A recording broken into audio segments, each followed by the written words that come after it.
Hey guys, and welcome to this video analysis. We're going to go through one of Hagen Smith's pro matches from the Pan Am Games, and he's going to take us through his thoughts, his reactions, and everything that was going through his mind at an elite level competition. Hope you're ready. Hagen, let's get started, baby. Let's go. All right. Do you want to intro this match? I'm going to pull it up on our screen. All right. Yeah. So this was our third place match in the Pan Am Games down in Santiago, Chile. And this was coming off of a loss to Cuba in the semifinals. And we're playing Chile's number one team in Chile. So you can imagine the crowd was not in our favor.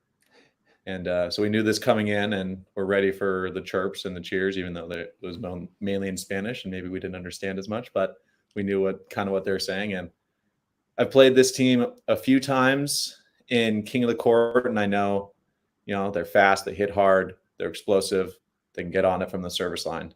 And unfortunately, they beat us in 3, but I think we did. Yes. Am I not supposed to say that?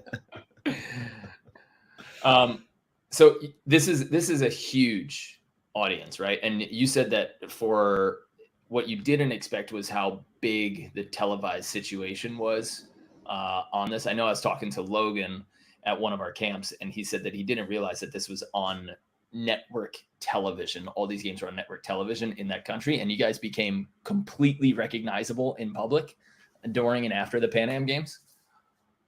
Yeah, it was crazy. We on one of our off days, I think it was right after this match, we cruised around downtown Santiago, and we were stopped anywhere from like 10 to 20 times by people like, "Hey, we saw you on the TV. We saw your match."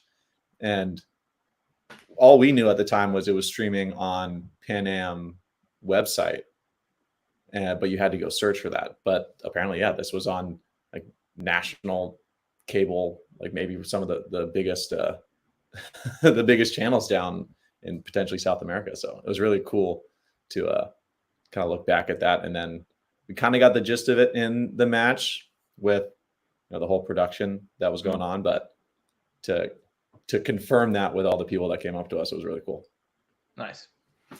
And just for anybody who's watching, it's tough to say what's it like, but what was it like to go? Because the Pan Am Games, for the U.S. people, don't necessarily know, depending on your sport, but the Pan Am Games can be your Olympics. So if your sport or your event's not an Olympic sport yet, the Pan Am Games is the Olympics. For other sports, it is the only way that you can get to the Olympics. It's like your trials. So for this is a tournament. This is an event for all the sports and all the best athletes for half of the world, at least, where everything in their life has come to this point in training. So what was it like just being in that environment? I mean, it was awesome. It's pretty, adjacent or similar to an Olympic Games, because, if you don't do what you need to do, you won't go to the Olympics. Or like, some of these guys, like they're specifically in our beach volleyball event, like Paraguay and Ecuador, and some of these teams that, they're on the up and up. Their federation is improving year over year, but this is their biggest event. And then, we were in the training room, we're in the USA athlete area. And yeah, like you said, every other event we saw on TV that they were playing it was their qualification for the Olympics. And so there were huge ramifications for everybody there. Like it's the environment, like it fosters like the highest level of competition, and you can feel that energy just walking around the village and going to these other events. Did you make friends with any other specific sports teams? Because sometimes the athletes, when I went, the athletes were dormed together, so you're dormed with specific other athletes. Usually Team USA stays together for did you guys make any cool friends with any specific sports? Yeah, we had 2 roommates, and they were modern pentathletes, and so didn't really know what went into that sport. And they informed us and chatted about it. And one of our guys, I think he qualified, or he was the yeah, they're qualified and was stoked, or was the first person that did not qualify. And I remember there was some energy. I can't remember if it was good or bad. But then hung out with a lot of the dive guys and girls. We were with the gymnastics girls for a bit. We watched and hung out with a lot of the rock climbers, just because we tended to be in the training room with the athletic trainers and the athletic masseuses. So it worked out how just our timelines matched up. So it was really cool we learned a lot about their process, and we've informed them about our process, and back and forth about other NGBs, which non-national governing bodies, which is like USA Volleyball or USA Rock Climbing, and just kind of how everybody else operates. And rock climbing might be an Olympic sport coming up, right? I think it's it is an Olympic sport coming up. So it was crazy. We just walked into the common room, and all the women rock climbers were there, and we saw the final climb, and one of the men's USA guys slipped off, and that was I think the same thing happened in the last quad. So he missed both chances to qualify for the Olympics by a slip, not because he was beat, just an error. So a lot of emotions in that room. All right. And it is always funny that you made friends with the gymnastics teams. It's always like funny for the basketball and the volleyball teams to take pictures with the gymnastics ones who are 4'10". And we made I don't know if you remember Jimmer Fredette from BYU. He was a lights out. I mean, still is pretty darn good at basketball, but lights out from 3. There's like a little meme that went around of Jimmer. And he was playing on the U.S. 3-man basketball team. So that was one of Logan's highlights. We hung out with him a good bit at opening ceremony. Cool. That's fun. All right. Cool to get that experience. So let's get into this game. Let's get into a little bit of video analysis. I want to just first talk about what your guys' mental focus was, what you guys were trying to do technically and strategically against this squad for your side or for the other side. So initially, we'll start from the service line. Service line, I know I've had success, with my hybrid serve, pinning them to the line or down the middle. So that's what I wanted to do. Sorry? Could you say what a hybrid serve is for those of the people? So a hybrid serve is, for me, it's you have a toss where you have the choice to either float out of it or put topspin on it. So the way I do it is I'll toss with 2 hands. I'll get a good jump like I'm looking like I'm hitting. And then it's up to me to either, put that topspin or side spin or float out of it. So I know that going into this match, that hybrid serve has worked against them, specifically in King of the Court. And so that was my thought process from the service line. Defensively, I know they like to run speed to the pin. And if they see it, they'll come hard line. But if not, if it's either if it's covered or if they don't have great vision, they'll go sharp cross quite a bit. So defensively, Logan and I lined up. I made sure to read the play from the back and get wide on defense.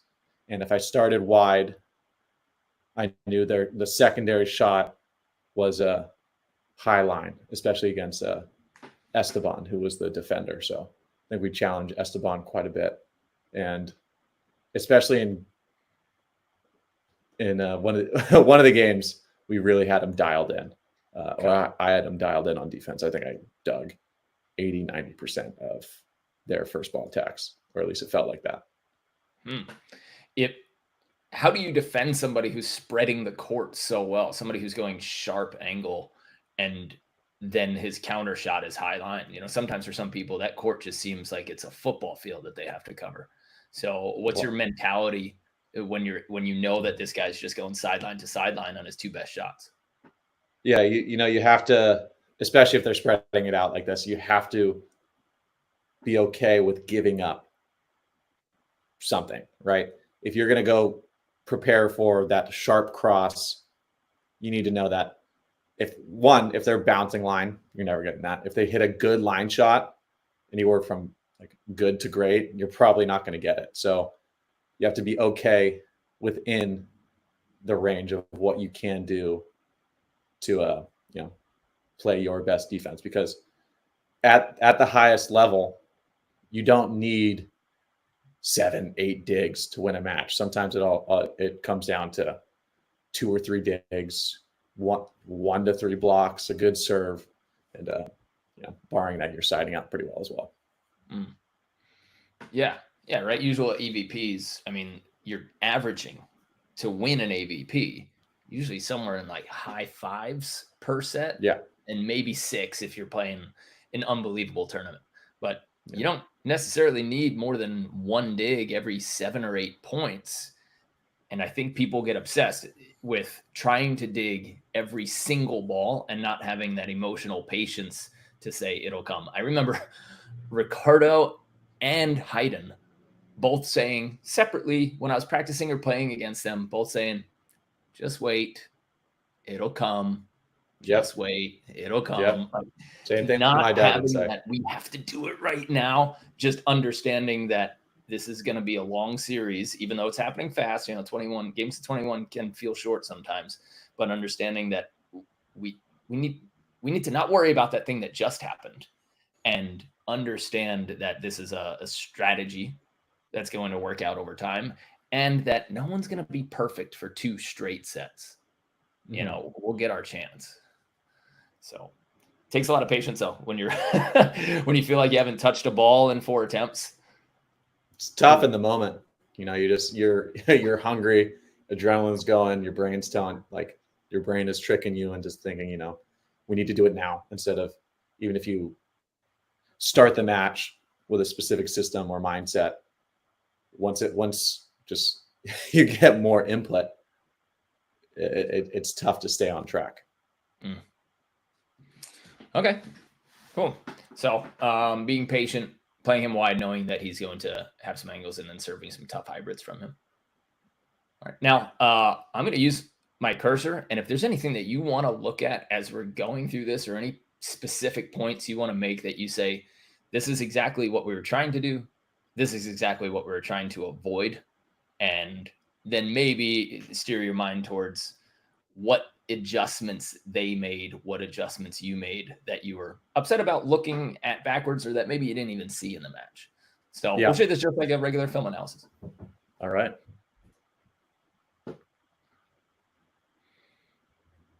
All right. Cleaning shade is important. We know that.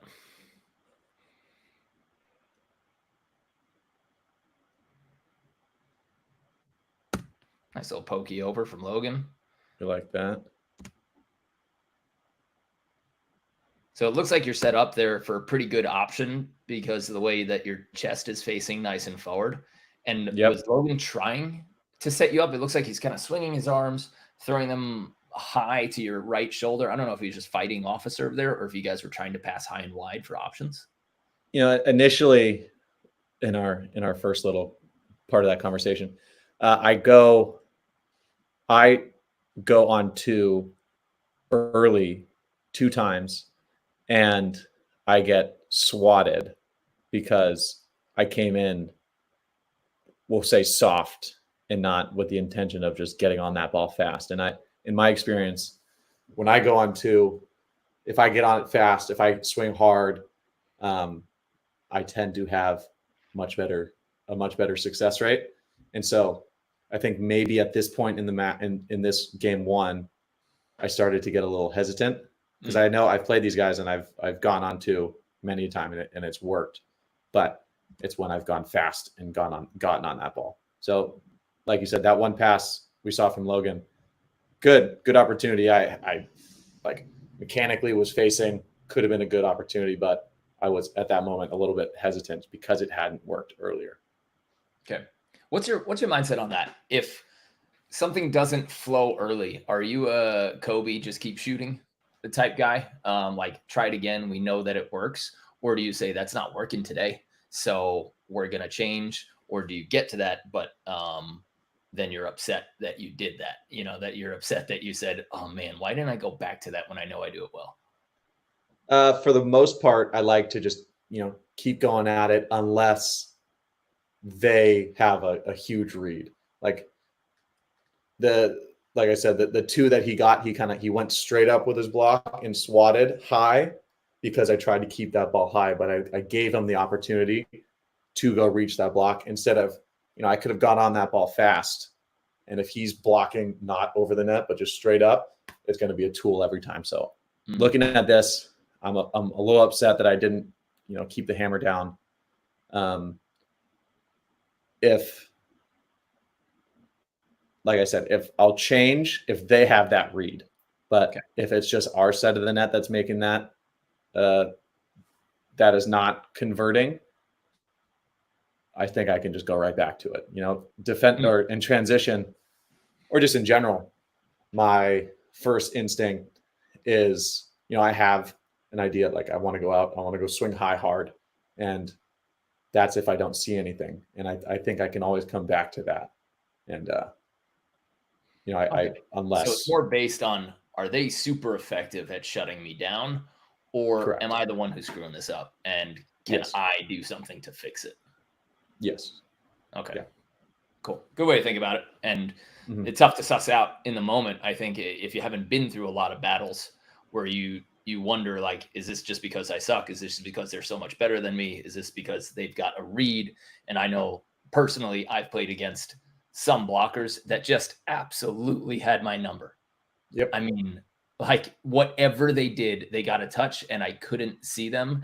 And there were some of those guys that did that every single match, and like they got into my head early because of something about that guy plays against me really well, but he sucks against everybody else. Oh yeah. It's funny how that works. I know the type. For me, the smaller blocker where I can't see them as well, just because my head's up when I'm attacking and I don't feel or see their body in my peripherals. Those guys tend to get a little bit more touches versus the giant Phil Dalhausers or D Lee or Theo. Those big guys, I feel comfortable going against them because I know if they make a big block, I'm going to see that. I'm super comfortable going high, like hands. And if you see this one clip right here, this is where I got into trouble. So I'm coming in, decent tempo right there. It looks like I can come in hard and swing, but I slow down in the air, and his initial move on the block is going back and up, just waiting to swat. If I come in and I could hit it right at him anywhere, just straight, and that thing's going into the stands. But because he's waiting for that ball, he has time to get those slow ones. So that's where I was having some trouble. And looking back at this, I wish I was just, hammering just right at him. Yeah. And for anybody who's watching here, a really good double arm lift by Hagen as far as jump mechanics. His second step is down, then his arms come at the bottom of the pendulum. His torso, if we're talking jump mechanics, is behind his foot strike, which means that he's transferring forward, upward energy, which is really nice. Blocker down here, hiding super low, but watch the timing of this block. It's a shot block. It's a very intentional shot block, which means he's trying to block something super slow. And in doing that, he knows that Hagen, the ball is going to, in terms of split seconds, get to him slower than it would if he were hitting, because you slow down, the ball hits you, and then it takes an extra split second to get to the block as opposed to a faster split second when somebody's hitting hard. So watch the timing of the blocker. Number one, blockers, you should always be jumping after the hitter. Okay. Make sure that you have that timing after the hitter. But we see Hagen's hips pop fully here. He's up in the air, 2, 3 feet, 4 feet. Hagen's in 7 the feet. Okay. Right about here, Hagen's at his max jump and blocker still hasn't left the sand. So blockers, we can learn from that. If you're watching, okay, I'll move this little arrow guy here. Okay. Still hasn't left the sand and Hagen's at the top of his jump, right? And now on contact, that's when the blocker is finally getting off of the sand. And this works well. If you're shot blocking, he might have to be a tiny bit earlier if he's going to press over the net. But you can see he's not trying to press. There's no intent by this blocker to stuff a hard ball. He's waiting for that high line, and he's reaching high with active hands, almost like he's going up for a rebound. He's not stuck in the air. So blockers, if you're trying to shot block, don't stiffen your arms. Leave them kind of, well, I don't know, 3/4 bent or 1/4 bent, just like you would see here. And then he can just go up and slap that, and he does. So really, really good timing by the Chilean blocker there to wait and hesitate on shots. Yeah, great read. I think he tended to do that a little bit more when I was off the net. So even though I came in hard, I think his read was, since I was off the net, he was going to come in waiting for that shot block. All right, I kind of want to see here what the Chilean defense is doing. So he's a little bit centered. Now, do you think this guy was more of a mover and a shaker, or did he go to one spot more consistently? I think more one spot. I think it's basically where he is now. Okay. He wasn't necessarily a big move right there, or anything deceptive. One step covers most of the court. You know what? Just he felt it, put that ball down. And that's Grimal, right? They're both Grimal. Esteban is yeah. Esteban is the defender and Marco's the blocker. Okay. Black hat, Esteban, white hat, Marco. So if I remember, if I have that visual memory of the last defensive shot where Logan got a few blocks, then got a little tentative, and then he went for the poke over for a kill. Mm-hmm. I wonder if he said he's not getting that short poke over on me again because he's pretty shallow. Logan hasn't used the deep half of the court on the line yet. And so I wonder if he's just kind of hoping for that over-the-shoulder play there. I think that's a good read right there. Because, yeah, they switched into the angle swing. I don't know if at this point, I don't know if Logan has hit power line. You know, it almost looks like they double up right here. And he is playing that shot over. Yeah. Maybe a little early on his move if he's playing the shot, because he's not, unless he's standing there, he's not going to dig that ball, or it'd be a very, very good dig. But I mean, if I were them, I would do this again, because they left cross cut wide open and got Logan to hit into a really small corridor there. Putting the squeeze on. So I wonder if we could see them do it again, or if they picked up on that. Okay, so your theory. So some people have different theories on this, different ways of practicing it, but you serve here, and then essentially you go straight to base diagonal. You know, you're on your way there, and I'm trying to get a lot of my players away from going to the middle, then flashing out to their base, because I think it gets people more off balance and easier to see because of big moves. There's a certain hitter that you do that against, but I think you can still have that effectiveness from your base instead of, so then you're in your base spot for digging hard balls. Then you can throw in a juke if you want. That's my theory on it. And then people say, how do you defend the on 2 ball if you're not in the middle? And that the theory of that just dies immediately because we don't defend the on 3 ball from the middle. Yes. Why would there be a difference? Both of them still have the base. But what's your theory in terms of as soon as you serve, where do you go? Where should you go? Does it change for you? What I want to do, which we are working on as we speak, basically, is what you're saying is getting to your defensive spot, your defensive base that you can start things from, and then for this clip or for this team, I want to start in that angle, and then make moves from there. And so what we do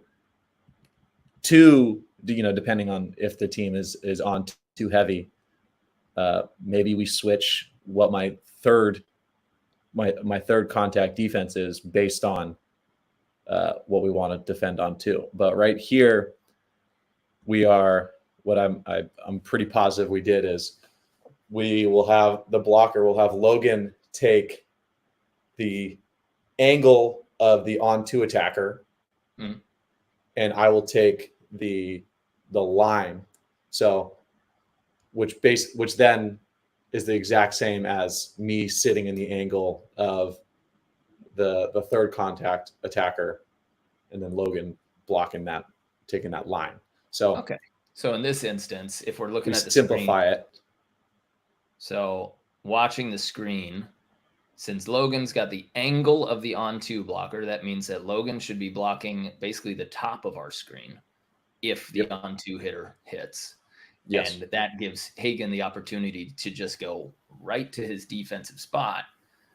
And then he's got a base. And that's something that they talked about before it happened. So players out there, if you have an on 3 call and you're getting beat by players who are hitting on 2, or you're playing co-ed and you're just kind of making it up as soon as they jump, you should have a plan, a defensive play call for if they go on 2, right? This is essentially all sports. When the team does this is the type of defense that we run. But if we see them start doing this, we're going to switch to whatever, man or zone or cover 2. It's the same across all sports. You just need to plan for it. And I don't think people plan for on 2. They just kind of sit middle and blocker does kind of anything. Yep. And to me, that sucks to not have a plan. So, yeah, I like that plan. Yeah. Any banks cross? And we got a fun first match. Oof. Right on the line. Yeah, that's pretty good. Maybe Logan could have taken a step over, but him pacing that sideline, that's one of those plays where, okay, it was a rather good shot. We had our defensive scheme, and it just, not that it didn't work, it just didn't produce anything that play. Okay. Yeah, and 7 blocks is a bit intense. Yeah, I also have some beef with not necessarily beef, but I'd like to ask some questions to absolutely every statistician for beach volleyball, because one dig in that entire set from both of us. Great offense. Great offense, great blocking. And for everybody watching, if you want to count the amount of digs I have in game 2 and then compare to what they show on the stat line, I don't know. That's all I got to say. And it's not just one specific group. It's all the statisticians. Yeah, we don't have super accurate stats in beach volleyball. Yeah. Anyway, all right. So you go back to the bit now. First set's over. You got wiped. What do you say? Yeah, in the box. We didn't talk about it, but if you guys were watching, I missed my first 3 or 4 serves from the service line, and they're all hybrid and not very intentional. I was kind of just going back there. I felt the nerves. I let that overpower, my process. And so we went back, we talked, like, what did we do? We didn't execute on our side of the net. We try to get back into our headspace. Like, okay, what do we need to do to put ourselves back in the match? I think it's just being better, having better intentions with each play. Did I choose the right moments to go on to? Did we put ourselves in the best position to make the best swings? I don't think we did. We didn't challenge them from the service line very much. So we go back into this one, we talk, we say, it's the bronze medal match. We're playing, we're the away team versus the home country team. We know there's a lot of energy here. Let's go back and put our best foot forward. Let's take care of our side of the net. Let's take care of what we need to do. And if they best us based on that, good for them. We'll make an adjustment. But I don't think we made adjustments the first match. I think we were just trying to find, or the first game, I don't think we were just trying to find our side of the net. So I think we settle in a little bit better in this game. And I think it shows pretty well. Cool. Now, we won't be able to get through all of it. This is just a 40-minute analysis. If you guys are watching and you're not members yet at betterbeach.com for our complete player program or our online coaching academy, we have plenty of these reviews for you, and they all come in your member library. And our members get to do video analysis with our master coaches and with our full-time staff. So go ahead and join the complete player program if you want video analysis of your skills, your technique, your matches, and you'd want advice before your matches. We're going to continue this video, and then afterwards, which is going to be in a separate video, we're going to have Hagen as a guest coach of ours. He's going to be working with one of our elite players named Austin, and they're going to go through a full set of Austin's match. And Austin is hovering between an open and a really high-level double-A player, and he's looking to kind of crack that ceiling, I think, and start taking down some high-level open tournaments. And he's been with us for a year. So if we have that video, we're going to link it here. If not, you're probably already inside our library. And so all you got to do is click through to the next video in Hagen's masterclass. All right. A couple more points here. Oof. Any unfairness from the refs? What do we think? That's close. I don't think it was unfairness targeted at us. But I mean, if the first two side outs from us, you see that our passes were getting pulled off the net. And I think that's because, of a couple reasons, but one big thing is not being aggressive with that pass. And so a big thing we've done this year, especially at the start of this year, was every pass we tried to go within 6 feet, and even over passes we were okay with, because we knew what the goal was. It was to keep that pass tight, get that ball to the net. And you put the same type of serve pressure on them right there. Yeah. So this is first service of the match for me was tough. This one was another down the middle, put it in the court, and making them do what they got to do. And this is, I'm starting in the angle. I know his out shot is line, so I'm thinking line. I'm ready to move. Logan had a good touch, but unfortunately, it looks like we got the net. No. Also, dig counter. That's at least 2 digs so far. Wow. I can't believe they saw that. I mean, the net wasn't moving there. I guess maybe. Whatever. He got on the way down. What? That's a tight call. His shirt. Logan gets skinnier. He's put on a few pounds this year. He's a big boy. He's getting there. Okay. See, we put a little pressure on them now. They're thinking a little bit from the service line, I think. Okay, nice. Just as far as basics, everybody who's looking for fundamentals, we've got a right-handed left side. The tips that we give to our players at camps and on our online program is to just get 10 feet of width. Give yourself a 10-foot width window so that there's plenty of space for your setter to find the right side of your hitting arm. Most left sides come in pretty diagonally, but he passed in front of him. If he stays here, then he would have maybe a 3-foot setting window, but he shuffles out, allowing for, I would say, about a 10-foot hitting window, setting window for his partner that allows him to set inside to find his right shoulder. And he even pushes that just a little bit. You can see this adjustment step here, how we make this little shape.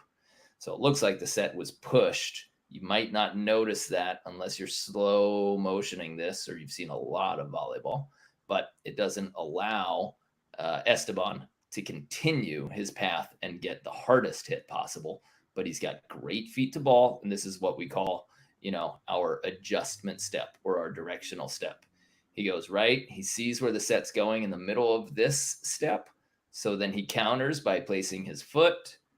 That allows him to get his last 2 steps to the ball. Bop, bop. And that's a good adjustment step, but it doesn't look like it was a perfect set. And that's what we do. Logan looks like he's all over it. Ooh. And you were running a 4 there. Looks like it. You know what? So for me, sometimes I feel like I lean a little bit too much, or I don't show that I'm fully in the angle. Let's see. He's down. I'm kind of leaning. He's taking a look right there, and I'm leaning. I think I can wait a little bit longer because I'm not going to get that bounce line. I'm fast enough. If I'm committing, I can go get a dart of a high line or just a high line in general. Yeah. I like Logan's timing, but one thing I see right here is he makes a good move over to the 4, but then he reaches back a little bit based on Esteban's body, it looks like. See, he comes back instead of blocking where the ball will be. That's a good way where that ball's going to cross the net, where the hitter actually wants it to go. If you're trying to reach at that hitter, you're going to block the one that's straight ahead. But hitters don't usually want to do that. Yeah, it's something we say as well. Like, remember the space behind you that's available, that person is aiming up, and then you got to do a bunch of trigonometry to figure out where your hand needs to be to stop the angle that you need to stop. And it will feel weird because your outside hand, like Logan's left hand, would have to be so far from where this hitter is contacting the ball.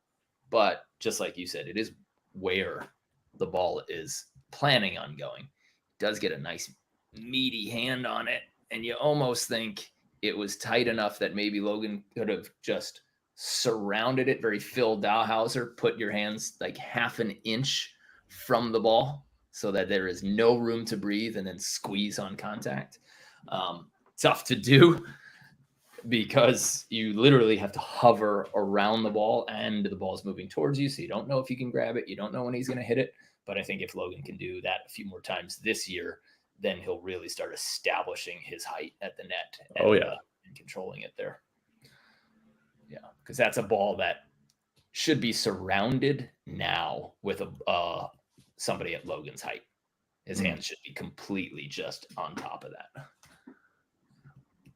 If you're smaller, not so much.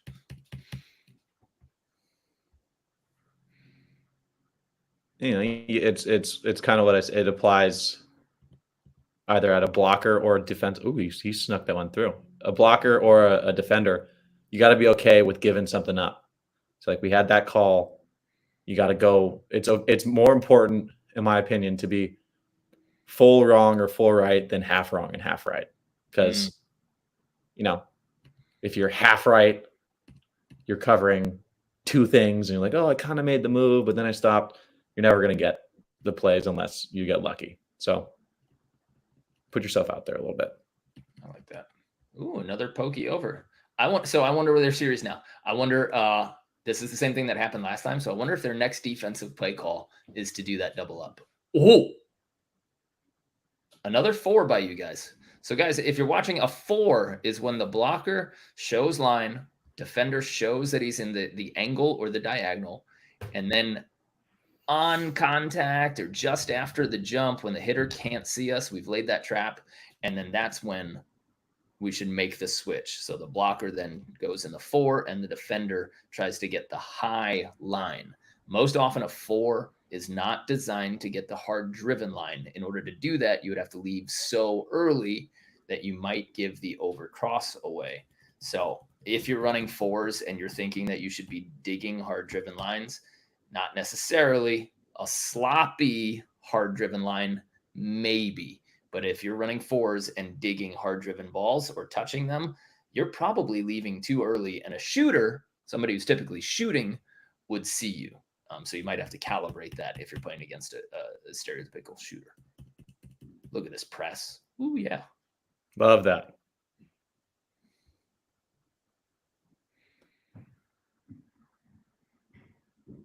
Yes, I mean, if I'm picky, I would say that's a hair early on this move. Just showing that shoulder turn while his feet are still on the ground.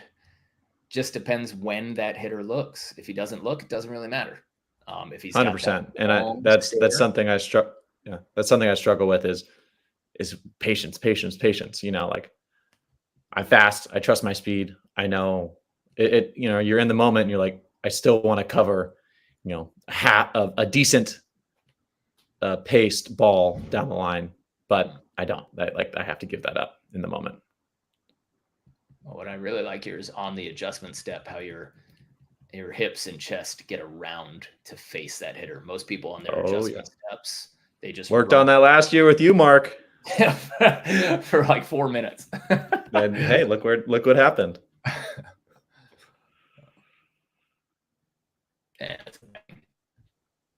Yeah, Logan didn't catch up with him at all. Okay.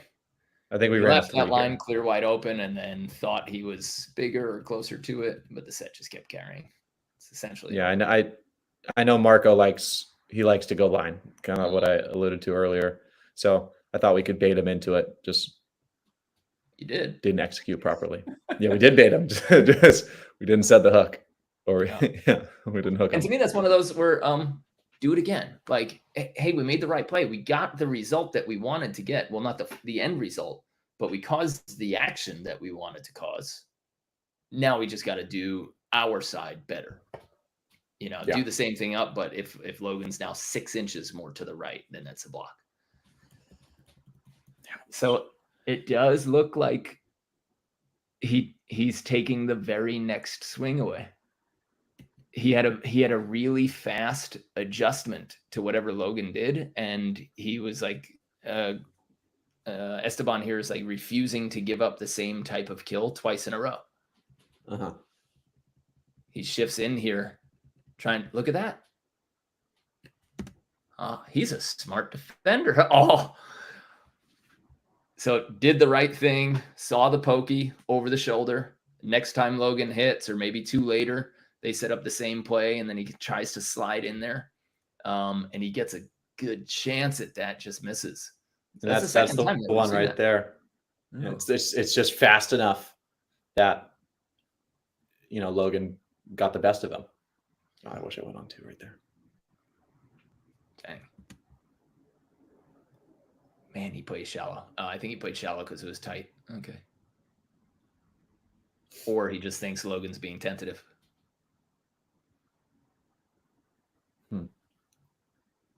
One or the other.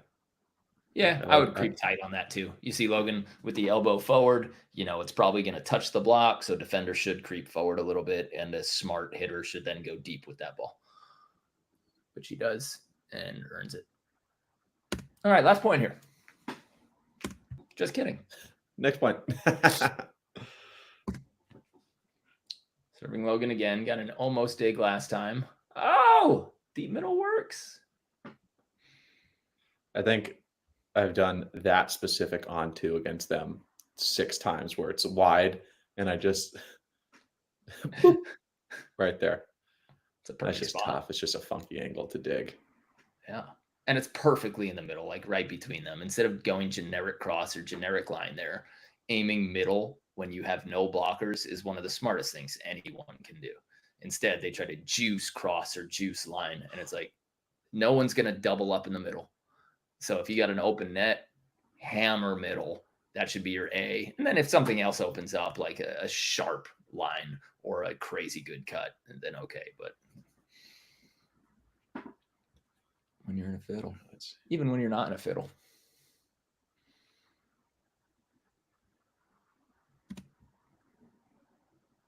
Man, he's stepping in shallow here. Yeah, this would have been a good match for Logan to go for that high, hard, deep cross several times with this guy creeping up. It's a good scoop in close quarters.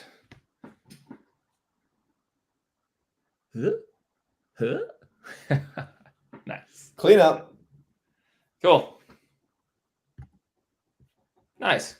All right. We're going to stop that screen share, get out of here, and thank Hagen Smith for taking us through one of his matches at an elite level tournament with a ton of pressure, ton of social pressure, huge audience, massive massive TV presence, and then going to the shopping mall after that and just having people line up for signatures. It must have been fun. It's an awesome experience. Yeah. Really stoked that we got to represent USA and for the Pan American Games. And we'll see what happens for the next one. Appreciate you guys checking in to our video analysis with Hagen Smith. If you are watching from one of our YouTube channels, then you can click on any of the links below and you can take part in this and you can get a video analysis from him or from our staff of coaches. And we've got a number of pro, beginner, junior, NCAA, and amateur level video analyses waiting for you, just like this, as well as all of our courses and workout programs specifically for volleyball players. If you want to come to a camp, of course, you know where we're at. We run 3- and 7-day training camps for all levels, all ages, as well as coaching clinics and a year-round coach education program where we will help you enjoy your practices more, be better prepared for practice, run better drills, and understand what's actually important about coaching. So any of that is on the links around this video, or if you're already in our program, thank you so much for watching. We appreciate you being a member. And we're going to move on after this to one of our elite members video analysis with Hagen. Thanks for watching. Have a good one.